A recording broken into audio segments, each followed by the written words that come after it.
তিনি ভিতরে ভিতরে গোপনে গোপনে এমন কিছু কাজ করছেন নীরবে, খুব নীরবে, এটা কিন্তু বাইরে থেকে বোঝা যাচ্ছে না। নীরবে নির্ভীতে তিনি এমন কিছু কাজ করছেন যে কাজগুলোর কারণে দিল্লির চোখের ঘুম ছেড়ে গেছে। রাত্রে নরেন্দ্র মোদী ঘুমাতে পারে না, দিল্লি ঘুমাতে পারে না, তার কপালের উপরে ছোট ছোট ঘামের বিন্দু জমেছে। আমাদের দেশে বিশেষ করে পার্লামেন্টে যাদের নাড়াচাড়া দেখেন, প্রশ্ন আসে কে দড়ি টানে, সেই দড়িটা কোথা থেকে টান দেওয়া হয় জাতি বুঝে। অন্তহীন প্রতারণা করে বিএনপি কার্যত ফেসে যাচ্ছে। এরকম ভয়াবহ প্রতারণা করে এমন কাণ্ড ঘটিয়ে পৃথিবীর ইতিহাসে এরকম কোনো এক্সাম্পল নেই যে কোনো রেজিম পূর্ণ মেয়াদে ক্ষমতা থাকতে পেরেছে। এই গেরুয়া পতাকা বাংলাদেশের কাছে এসে গেছে। তো মুসলমানরা যদি সজাগ না থাকে, মুসলমানরা যদি ইমানি চর্চা না থাকে, তাহলে কিন্তু এই গেরুয়া পতাকা আমরা ঠেকাতে পারবো। আপনাদেরকে এরকম সংসদে গিয়ে জনগণ ল্যাংটা করে পিটাইতে পারে যদি গণ আকাঙ্ক্ষা না বোঝেন। এই বিশ্বাস যদি হাসিনার মতো নরেন্দ্র মোদীর উপরে আর বাংকারের উপর থাকে, তাহলে স্পষ্ট ভাষায় বলতে চাই যে বাংকারের একটি গলি আপনারা বুড়িগঙ্গার তীরে রাখিয়েন। কারণ ভারত আপনাদেরকে গ্রহণ করবে না, আপনাদেরকে পাকিস্তানও নিবে না। কারণ পাকিস্তান তো আপনারা বলেন যে পাকিস্তান নাকি জামাত নিয়ে নিছে, তো আওয়ামী লীগ তো ভারত নিয়ে নিছে, আপনাদেরকে কারা নিবে? আপনি তো শপথ নেবেন, এটা কি শপথ নেবেন পশ্চিমবাংলার বুকে বিজেপির গুন্ডা ও ফ্যাসিস্টদের আক্রমণকে বন্ধ করা হবে? সেই শপথ তো নেবেন না। শপথ নেবেন পশ্চিমবাংলাকে ধ্বংস করার, হিন্দু রাষ্ট্র নির্মাণ করার জন্য পশ্চিমবাংলায় এখন থেকে শুরু হয়ে গেছে গরিব মুসলমান মানুষদের উপর আক্রমণ চলছে। লজ্জা হওয়া উচিত শুভেন্দু অধিকারী। ভারতের সাথে যে কথা দিয়ে বাংলাদেশে ঢুকেছিল লন্ডন থেকে, সেই কথা তারেক রহমান শুনছেন না। এটা কিন্তু সত্যি কথা। তারেক রহমান ভারতের সাথে তার একটা মিটিং হয়েছে, একটা না একাধিক মিটিং হয়েছে তার, এবং সেখানে সে এই কথাগুলো বলে এসেছে যে হ্যাঁ আমরা তোমার কথা শুনবো। কারণ আপনি বলবেন তারেক রহমান কি এই তাহলে খারাপ কাজ করেছে, এটা মানবেন না? তারেক রহমান খারাপ কাজ করে নাই। এর কারণ হলো গিয়া অবশেষে এই কি খেল দেখালো ডক্টর ইউনূস। বিএনপির পতন নিশ্চিত। একটা খেলা চলছে, বড় খেলা, রাজনৈতিক দাবার খেলা, এবং সেই খেলার গ্র্যান্ডমাস্টার ডক্টর মোহাম্মদ ইউনূস, যিনি এতদিন নীরবে ছিলেন। ভারতের সীমান্তরক্ষী বাহিনী বিএসএফ এর গুলিতে ব্রাহ্মণবাড়িয়ার কসবা সীমান্তে 2 বাংলাদেশি নিহত হয়েছে। গোপীনাথপুর ইউনিয়নের পাছারিয়াদার সীমান্তে এই ঘটনা ঘটে। প্রিয় দর্শক, দেশ এবং দেশের বাইরে ঘটে যাওয়া ঘটনাবলীর উপর বিশ্লেষণ করে বা তারই আলোকে অতি গুরুত্বপূর্ণ কিছু ভিডিও ফুটেজ নিয়ে আপনাদের সামনে হাজির হয়েছি। এমনকি দর্শক, আমি আশা করছি আজকের এই ভিডিওটি সম্পূর্ণ দেখলেই বুঝতে পারবেন বাংলাদেশের প্রেক্ষাপটে কোন ঘটনাগুলো ঘটছে এবং এই ঘটনাগুলো ঘটার কারণে আগামী দিনে কী রকম হতে পারে এবং বহির্বিশ্বে কী ঘটনা ঘটছে, যে ঘটনার কারণে বাংলাদেশ আগামী দিনে ক্ষতির সম্মুখে পড়বে কিনা, তা আজকের এই নিউজটি সম্পূর্ণ দেখলেই বুঝতে পারবেন। তাই বলছি প্রিয় দর্শক, যারা ভিডিওটি অন করেছেন তারা ভিডিওটি না টেনে সম্পূর্ণ মনোযোগ সহকারে দেখবেন, তাহলেই বুঝতে পারবেন আজকের এই ভিডিওর মূল রহস্য বা আসল ঘটনাগুলো। তো প্রিয় দর্শক, চলুন দেখে আসি সেই আজকের কাঙ্ক্ষিত ভিডিওগুলো। তবে তার আগে বলি, যারা এখনো এই চ্যানেলটি সাবস্ক্রাইব করেননি তারা সাবস্ক্রাইব করে পাশে থাকা বেল আইকনটি বাজিয়ে দিবেন।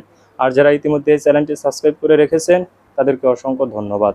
তো চলুন দর্শক, আমরা একটা লাইক দিয়ে ধারাবাহিকভাবে ভিডিওর সকল বিস্তারিত আলোচনা দেখে আসি। ভারতের সাথে যে কথা দিয়ে বাংলাদেশে ঢুকেছিল লন্ডন থেকে, সেই কথা তারেক রহমান শুনছেন না। এটা কিন্তু সত্যি কথা। তারেক রহমান ভারতের সাথে তার একটা মিটিং হয়েছে, একটা না একাধিক মিটিং হয়েছে তার, এবং সেখানে সে এই কথাগুলো বলে এসেছে যে হ্যাঁ আমরা তোমার কথা শুনবো। কারণ আপনি বলবেন তারেক রহমান কি এই তাহলে খারাপ কাজ করেছে, এটা মানবেন না? তারেক রহমান খারাপ কাজ করে নাই। এর কারণ হলো গিয়া খালেদা জিয়া যখন 111 সরকারের সময় জেলে ছিল, শেখ হাসিনার আগে এই জেনারেল মাসুদ টাসুদেরা আগে গিয়েছিল খালেদা জিয়ার কাছে যে ম্যাডাম আমরা আপনাকেই চাই ক্ষমতায় আনতে, আমাদের এই 111 সরকারের এই জিনিসগুলো আপনি ইমনিটি দিবেন এবং আমাদের এই জিনিসগুলো মেনে নেবেন। খালেদা জিয়া তো একরকম হয়েছে, দানাই পানাই বুঝে না। ওর সাথে তোমার কাজ ক্যান্টনমেন্টে, তুমি এখানে রাজনীতি করতে আসছো কেন, এটা তোমার কাজ, যাও বেরো, একদম স্টেট কার্ড বের করে। এগুলো আপনার এই যে কোনো মুখার্জির বইতেও লেখা আছে। খালেদা জিয়া মানে না মানাতে কী হয়েছে, 111 পুরো ক্রেডিট উপভোগ করেছে শেখ হাসিনা। সে ক্ষমতায় আসলো, ইন্ডিয়ার কথা শুনে তারপরে খালেদা জিয়া শুনে নাই। খালেদা জিয়া ওই দিন যেটা করতে পারতো, ওদের কথা শুনে ক্ষমতায় এসে তারপরে বিট্রে করতে পারতো। তারেক রহমান ঠিক ওইটাই করেছে আমার বিশ্বাস। তারেক রহমান তাদেরকে বলেছে হ্যাঁ ঠিক আছে আমরা এইভাবে। কী চেয়েছে ভারত চেয়েছে, মানে আমি কেন বলছি যে তারেক রহমান ঠিকটাই করেছে সেটারও প্রমাণ দিচ্ছি আপনার। ওই সাংবাদিক এবং রিটায়ার্ড অফিসার দুইজনই একটা কথা বলেছিল, তারেক রহমান কয়েকটা জিনিস এই ভারতের কাছে কথা দিয়েছিল। এক, আওয়ামী লীগকে স্বাভাবিক রাজনীতিতে ফিরতে দিতে হবে, শেখ হাসিনাকে ফিরিয়ে নিতে হবে, তাকে আটক করা যাবে না। তারপরে 7 সিস্টারের যে বিচ্ছিন্নতাবাদীগুলো আছে এগুলো ভারতের সাথে মিলে একসাথে কাজ করতে হবে তাদেরকে নিশ্চিহ্ন করার জন্য, নির্মূল করার জন্য। এবার বলেন তারেক রহমান সেটা শুনেছে কিনা, শুনবে কিনা, মানে আমি কেমনে বলবো যে তারেক রহমান ভারতের কথা শুনে নাই, বিট্রে করে নাই? এই সাংবাদিক এবং এই রিটায়ার্ড অফিসারই বলেছে তারেক রহমান ভারতের কথা শুনছে না। এখন শুনছে না কেন? যে আসলেই এটার প্রমাণ কি, 111 মাসুদকে ধরা হয়েছে, মামুন খালেদকে ধরা হয়েছে, খালেদ মামুন, এই যে মামুন খালেদ আপনার ডিজিএফ এর চিফ ছিল, যে ডিজিএফ এর ডিরেক্টর আরেকটা ধরা হয়েছে, 4-5 জনের ধরা হলো না। আপনার কি মনে হয় ভারত কোনোদিন তারেক রহমানকে এটাতে সাপোর্ট দিচ্ছে বা তারেক রহমানের এটা মেনে নিচ্ছে? ভারত মেনে নিচ্ছে না, কিন্তু তারেক রহমান সেটা করেছে। আচ্ছা, আইপিএলের খেলা বাংলাদেশে নিষিদ্ধ করেছিল ইউনূস সরকার, তারেক রহমান সেটা বহাল রেখেছে। এটা আপনার মনে হয় ভারতের কোটি কোটি ডলার খরচ মানে অপচয় হয়েছে, এটার কারণে লস হয়েছে। তারপরে আওয়ামী লীগের কার্যক্রম নিষিদ্ধ তো ছিল, এইভাবে থাকতো, আইনে পরিণত করার দরকার আছে, তারেক রহমান সেটা করেছে। অনেক কিছুই আপনারা দেখছেন উপরে উপরে যে না মনে হচ্ছে ভারতের সাথে দিয়ে ভারতের বাংলাদেশে পররাষ্ট্রমন্ত্রীকে যেতেই হবে, তার সাথে কি আমরা ডিপ্লোমেসি ডিসকানেক্ট করেছি নাকি? তো তার হইতেই হবে, তার এখানে যাইতেই পারে কিন্তু ভেতরে ভেতরে যেটা করার তারেক রহমান কিন্তু সেটাই করছে। এই কারণেই আমার যে সূত্র, সেই সূত্র আমাকে যেটা জানিয়েছে যে তারেক রহমানকে হত্যা করে তারপরে দেশের ভেতরে একটা অস্থিতিশীল পরিস্থিতি তৈরি করবে, কিন্তু তারপরে সরকার আবার ক্ষমতায় আসবে বিএনপি। তারেক রহমানের এই যেই শেষ কৃত্যের যে অনুষ্ঠান, দাফন কাফন যা যা হবে, এই দাফন কাফনের সময় বিশাল আকারে রাষ্ট্রীয় শোক টোক দেওয়া হবে। তারেক রহমান এই জাতির বিশাল এক কিছু ছিল, সব কিছু বলা হবে। বিএনপির নেতারা কান্নাকাটি করে পায়জামা ভিজায় ফেলবে, সব হবে। কিন্তু বিএনপির যে দ্বিতীয় সারি যে নেতারা বিএনপির হাল ধরবে, ক্ষমতায় আসবে, সেই ব্যক্তিরা হচ্ছে গিয়ে তারেক রহমান যা করছিলেন তার ঠিক উল্টাটা করবে। রব যেটা বলবে সেটাই করবেন। এই পরিকল্পনা নিয়ে তারপরে তারা আগাচ্ছিলেন সেনাবাহিনীর ভেতরে একটা কু করার জন্য। এবার বুঝতে পারছেন? আপনারা পুরো ঘটনার সব যদি নাকি একসাথে মিলানোর পরে দেখতে পারবেন যে তেহরিকি তালিবান পাকিস্তানের টিটিপির সাথে ভারতের যেই যোগসাজেশ, সেটা দিয়ে তারা পাকিস্তানের সাথে ওইদিকে ফাইট করছে, আর এইদিকেও ভারতের বিরুদ্ধে যারা কাজ করবে তাদেরকে এই করার জন্য এই তেহরিকি তালিবান পাকিস্তান নাম দিয়ে তারপরই করা হয়েছে। এখন এর পরপর পুলিশ হেডকোয়ার্টার একটা বিজ্ঞপ্তি দিয়েছে। সেই বিজ্ঞপ্তিটার ভেতরে আমি জানি না যে এটার কৌশল নাকি এটা বিষয়টা এরকমই। পুলিশ হেডকোয়ার্টার বলেছে নিষিদ্ধ ঘোষিত উগ্রবাদী সংগঠনের সমর্থক কর্তৃক খুব গোপন একটা বিষয় আপনাদের সাথে একটু শেয়ার করব, যে বিষয়টা খুব গোপনে গোপনে ঘটে গেছে, কিন্তু আমরা এই খবরটা অনেকেই জানতে পারিনি। বাংলাদেশকে এত ফেলনা ভাবার কোনো সুযোগ নেই। আমরা বিশেষ করে এই কথা যদি দিল্লিকে উদ্দেশ্য করে বলি, বা শুধু দিল্লি কেন, পাকিস্তানকে উদ্দেশ্য করে যদি বলি, আমেরিকাকে উদ্দেশ্য করে যদি বলি, চীনকে উদ্দেশ্য করে যদি বলি, সৌদি আরবকে উদ্দেশ্য করে যদি বলি, তাহলে প্রত্যেকের দিকেই এটা সমান প্রযোজ্য। বাংলাদেশকে এত ফেলনা ভাবার কোনো সুযোগ নেই। এটি $1 ট্রিলিয়ন একটি দেশ। এখানে সমস্ত দিক দিয়ে, তার অর্থনৈতিক, তার বাণিজ্যিক, তার ভৌগোলিক সীমারেখার কারণে এটি এত গুরুত্বপূর্ণ যে বিশ্বের বাঘা বাঘা দেশ যেগুলো, সেগুলোর নজর এখন বাংলাদেশের দিকে। অর্থাৎ তারা বাংলাদেশ ছাড়া তাদের অনেক কিছুই কল্পনাও করতে পারে না, চিন্তাও করতে পারে না। এই বিষয়টা নিয়ে অল্প দুই একটা কথা আপনাদের সাথে আজ একটু শেয়ার করবো, ভালো লাগবে আপনাদের। কারণ আমরা তো সবসময় মনে করি বাংলাদেশে মনে হয় কিছুই নেই, সবই শূন্য শূন্য, এত নিরাশ হওয়ার দরকার নেই। আর এর ভিতরেই আরো একটা চমৎকার খবর, যেটা এই যে এতগুলো কথা যে বললাম, আমাদের প্রধানমন্ত্রী জনাব তারেক রহমান তিনি ভিতরে ভিতরে গোপনে গোপনে এমন কিছু কাজ করছেন, নীরবে, খুব নীরবে, এটি কিন্তু বাইরে থেকে বোঝা যাচ্ছে না। নীরবে নিভৃতে তিনি এমন কিছু কাজ করছেন যে কাজগুলোর কারণে দিল্লির চোখের ঘুম ছুটে গেছে। রাত্রে নরেন্দ্র মোদী ঘুমাতে পারে না, দিল্লি ঘুমাতে পারে না, তার কপালের উপরে ছোট ছোট ঘামের বিন্দু জমেছে। বিষয়টা আপনাদেরকে একটু পরিষ্কার করে বলি। অর্থাৎ শেখ হাসিনা পালিয়ে যাবার পরে প্রফেসর ডক্টর মোহাম্মদ ইউনূস বাংলাদেশের রাষ্ট্র ক্ষমতায় অধিষ্ঠিত হলেন। হওয়ার পরে তো আপনারা দেখেছেন দিল্লি কিভাবে বাংলাদেশকে নিয়ে ষড়যন্ত্রে মেতে উঠেছিল। তারা চিন্ময় কৃষ্ণ দাসকে দিয়ে একটা খেলা খেলিয়েছে, তারা অন্য একজনের বাড়িকে লিটন দাসের বাড়ি বানিয়ে অপপ্রচার চালিয়েছে। প্রায় 249টি ভুয়া মিথ্যা তথ্য তারা ছড়িয়েছে বাংলাদেশকে ফাঁদে ফেলার জন্য, বিপদে ফেলার জন্য। যখন কোনো কিছুতেই পেরে উঠলো না, তখন তারা কি করলো? এই বাংলাদেশের একেবারে নিকটবর্তী 3টা জায়গায় তাদের বেসমেন্ট তৈরি করলো। কোথায় কোথায়? দক্ষিণ দিনাজপুরে, ত্রিপুরায় এবং আসামে। আপনারা এই গল্প অনেকেই শুনেছেন, কিন্তু এর ভিতরে একটা অন্তর্নিহিত কারণ আছে। অনেক জায়গায় সেখানে বেসমেন্ট মানে বুঝছেন তো, একেবারে ক্যান্টনমেন্ট যেটাকে বলে, ওখানে তারা ওই যে রাফায়েল, যেটা ফ্রান্স থেকে কেনা, এই রাফায়েল পর্যন্ত মোতায়েন করেছে। আরো বিভিন্ন ভারী অস্ত্র শস্ত্র এখানে তারা মোতায়েন করেছে। এটা ইউনূস সরকার বুঝতে পেরে পাল্টা প্রতিরোধ হিসেবে কি করেছিল জানেন? এই লালমনিরহাট বিমানবন্দরে আমি সেখানে গিয়েছি, বিশাল এরিয়া লালমনিরহাট বিমানবন্দর, এত বড় এলাকা, এখানে যে না গেলে বুঝতে পারবেন না এবং কল্পনা করা যায় না যেখানে কি কি হতে পারে। প্রফেসর ডক্টর মোহাম্মদ ইউনূস এই লালমনিরহাট বিমানবন্দর খুব দ্রুততার সাথে চালু করে দিলেন, এবং শুধু চালুই নয়, চীনকে আমন্ত্রণ জানালেন এখানে ড্রোন বানানোর জন্য, মানে ওইখানে বসে ড্রোন তৈরি হবে। বুঝতে পারছেন? ঠাকুরগাঁওয়ে সেখানে আরেকটি বিমানবন্দর চালু করলেন। এইটা কি? এর কারণ কি? এর পিছনের অন্যতম কারণ হচ্ছে ওই যে ইন্ডিয়া 3 জায়গায় যেটা বানালো, এটাকে টেক্কা দেয়া, মোকাবেলা করা। এই খবর পাওয়ার সাথে সাথে ভারতের কপালে প্রচন্ড ভাঁজ পড়ে গেল, আরো বেশি পাগল পারা হয়ে গেল। পরে কি করলো আপনারা সবাই জানেন এবং শুনেছেন, তারেক রহমানের সাথে চুক্তি করলো। তারেক রহমানের কাছ থেকে একটা অঙ্গীকারনামা নিয়ে তাকে বাংলাদেশে ঢুকালো। যেহেতু শেখ হাসিনাকে দিয়ে সম্ভব হচ্ছে না, তখন তারেক রহমানকে দিয়ে তারা এই কাজটি করালো। তারেক রহমান দেশে আসলেন, নির্বাচন হলো, তিনি প্রধানমন্ত্রী হলেন। এরপরেই কিন্তু উপর উপর যাই হোক, আমরা তারেক রহমানের প্রতি এখনো বিশ্বাস স্থাপন করতে পারি। আমি কিন্তু এই যে কথাটা বলছি, আমি প্রমাণ দিয়ে দিচ্ছি, ভুল বুঝবেন না আবার।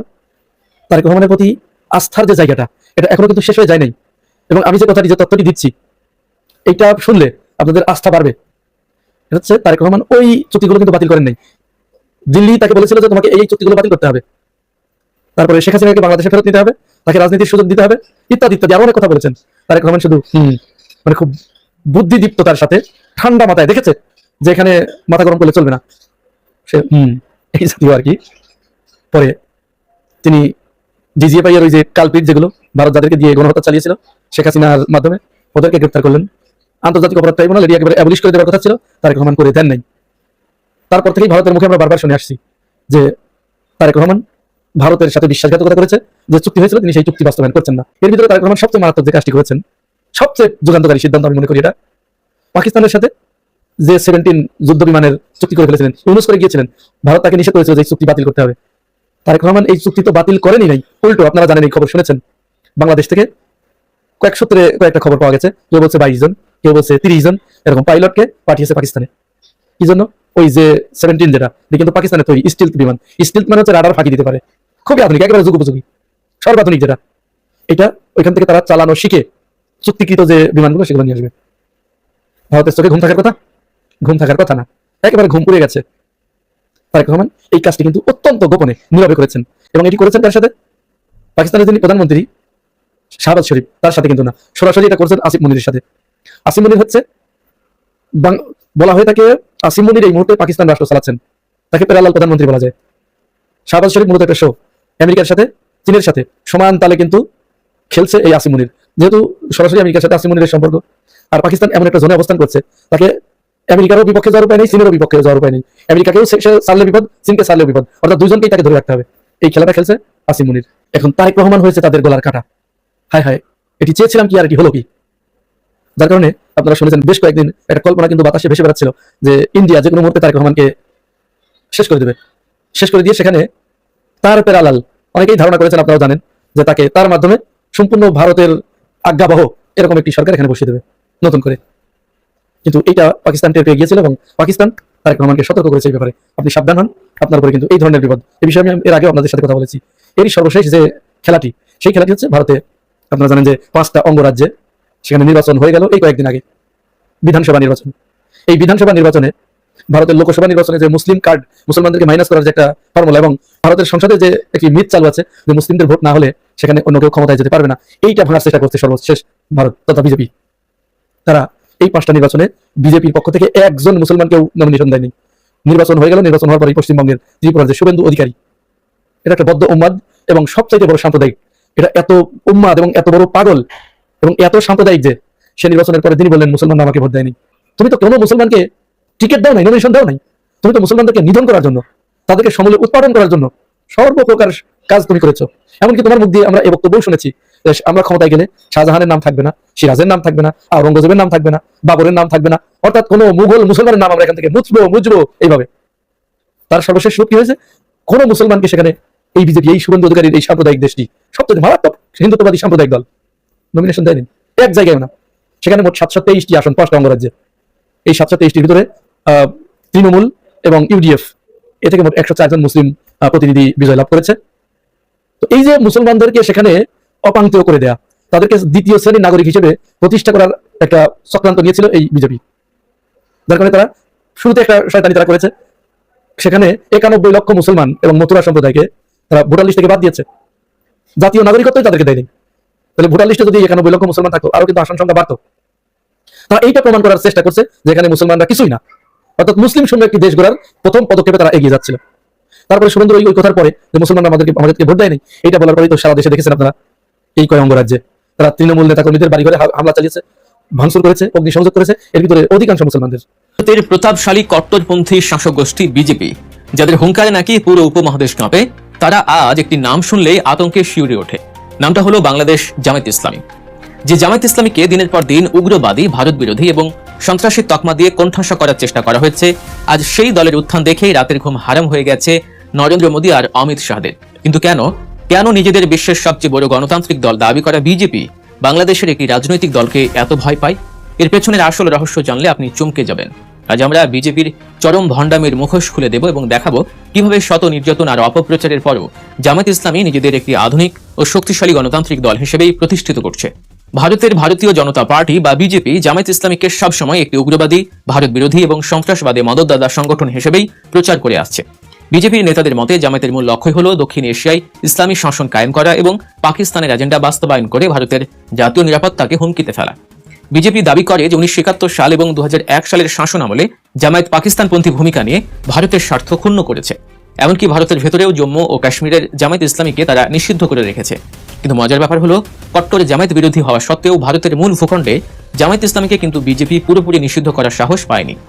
বিজেপির এই জামায়াত ভীতির পেছনের আসল কারণ বুঝতে হলে এই দুই দলের আদর্শিক জায়গাটা একটু মিলিয়ে দেখা দরকার। 1980 সালে প্রতিষ্ঠিত হওয়া বিজেপির মূল চালিকা শক্তি হলো আরএসএস বা রাষ্ট্রীয় স্বয়ংসেবক সংঘ। তাদের একমাত্র লক্ষ্য হলো হিন্দুত্ব বা সাংস্কৃতিক হিন্দু জাতীয়তাবাদ প্রতিষ্ঠা করা। তারা ভারতকে একটি হিন্দু প্রধান রাষ্ট্র হিসেবেই দেখতে চায়। 1998 সালে প্রথমবারের মতো ক্ষমতায় আসা এবং 2014 সাল থেকে টানা ক্ষমতায় থাকা বিজেপির মূল হাতিয়ারই হলো ধর্মের নামে রাজনীতি। তারা নিজেদের গণতান্ত্রিক দাবি করলেও তাদের শাসনামলে ভারতের সংখ্যালঘু, বিশেষ করে মুসলিম এবং খ্রিস্টানদের উপর যে ভয়াবহ বৈষম্য ও নির্যাতন চলছে তা আজ পুরো বিশ্বের সামনে দিনের আলোর মতন পরিষ্কার। ডিজিটাল ইন্ডিয়া বা জিএসটি সংস্কারের মতো অর্থনৈতিক চমক দেখালেও কাশ্মীরের 370 ধারা বাতিল করে মুসলিমদের অধিকার হরণ, সংখ্যালঘুদের উপর প্রতিনিয়ত হামলা এবং সংবাদ মাধ্যমের স্বাধীনতা কেড়ে নেয়া বিজেপি প্রমাণ করেছে যে তারাই মূলত একটি চরমপন্থী, উগ্র ও অসহিষ্ণু দল। অন্যদিকে 1941 সালে সৈয়দ আবুল আলা মওদুদির হাতে প্রতিষ্ঠিত বাংলাদেশ জামায়াত ইসলামী শত বাধা পেরিয়ে আজ বাংলাদেশের অন্যতম প্রধান রাজনৈতিক শক্তি। 71-এর পর বেশ কয়েক বছর নিষিদ্ধ থাকলে 1978 সালে তারা নতুনভাবে সংগঠিত হয়। জামায়াতের মূল আদর্শ হলো রাজনৈতিক ইসলাম। কোরআন ও সুন্নাহর ভিত্তিতে একটি ন্যায়ভিত্তিক রাষ্ট্র গঠনই তাদের লক্ষ্য। তবে তারা শরিয়া আইন চাপিয়ে দেওয়ার বিষয়ে কখনোই বাড়াবাড়ি করেনি, বরং তাদের অর্থনৈতিক নীতি হলো জাকাত ও উসর ভিত্তিক ইসলামী অর্থনীতি এবং একটি সুদমুক্ত আধুনিক ব্যাংকিং ব্যবস্থা গড়ে তোলা, যা সাধারণ মানুষের জন্য চরম কল্যাণকর।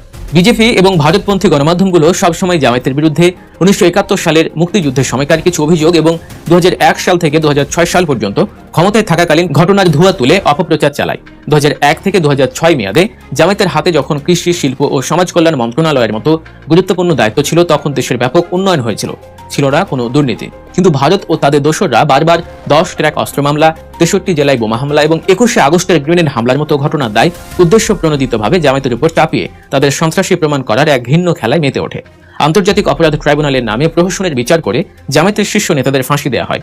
2016 সালে জামায়াতের আমির মতিউর রহমান নিজামীর ফাঁসির সময় ভারত সরাসরি সেই বিচার প্রক্রিয়াকে নির্লজ্জভাবে সমর্থন জানিয়েছিল, যে একটি স্বাধীন দেশের অভ্যন্তরীণ রাজনীতিতে চরম হস্তক্ষেপ ছাড়া আর কিছুই নয়। কিন্তু এত জুলুম, এত অপপ্রচার আর শীর্ষ নেতাদের হত্যার পরও কি জামায়াতকে দমানো গেছে? মোটেও না। বরং 2024 সালের শেখ হাসিনা সরকারের পতনের পর জামায়াত ইসলামী আরও শক্তিশালী হয়ে ফিরে এসেছে, আর তাতেই বিজেপির নেতাদের বুকে কাঁপুনি ধরে গেছে।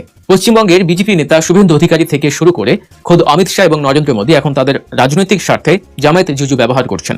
শুভেন্দু অধিকারী তো বলে দিয়েছেন বাংলাদেশে হিন্দুদের উপর নাকি সুপরিকল্পিত হামলা হচ্ছে এবং এর পেছনে জামায়াত জড়িত। তারা নাকি বাংলাদেশে একটি তালেবানি মডেল প্রতিষ্ঠা করতে চায়। অথচ বাস্তবতা হলো নির্বাচনের পর এ পর্যন্ত পশ্চিমবঙ্গে 4 জন মুসলিমকেই খুন করা হয়েছে এবং এটি করেছে বিজেপি সমর্থিত তাদের জঙ্গি সংগঠনগুলো। স্বরাষ্ট্রমন্ত্রী অমিত শাহ সীমান্ত দিয়ে অনুপ্রবেশের ভয় দেখিয়ে পরোক্ষভাবে জামায়াতকে আক্রমণ করেছেন। আসলে বিজেপির এই কান্নাকাটি করার কারণ অন্য জায়গায়। বিজেপি খুব ভালো করেই জানে যে তাদের ফ্যাসিবাদী ও আধিপত্যবাদী নীতির কারণে বাংলাদেশের মানুষ তাদের ঘৃণা করে, আর জামায়াত ইসলামী সবসময় ভারতের এই আধিপত্যবাদের বিরুদ্ধে একটি শক্ত দেয়াল হয়ে দাঁড়িয়েছে। ভারত সবসময় চেয়েছে বাংলাদেশে এমন একটি সরকার থাকুক যেটা দিল্লির কথায় উঠবে আর বসবে, কিন্তু জামায়াত ক্ষমতায় এলে ভারতের সেই দাদাগিরি আর চলবে না। তাই বিজেপি তাদের নিজেদের দেশের নির্বাচনে হিন্দু ভোট ব্যাংক ধরে রাখতে এবং সস্তা রাজনীতি করতেই জামায়াতকে একটি ভিলেন হিসেবে দাঁড় করায়। প্রিয় দর্শক, আমি আশা করছি ভিডিওটি সম্পূর্ণ মনোযোগ সহকারে দেখেছেন। সেই সাথে ভিডিও সম্পর্কিত কোনো তথ্য বা মতামত থাকলে কমেন্ট বক্সে জানিয়ে দিবেন। আজকের মতন এখানে শেষ করছি। ফিরে আসছে আগামী দিনে নতুন একটি টপিক নিয়ে। সে পর্যন্ত সবাই ভালো থাকবেন। আল্লাহ হাফেজ।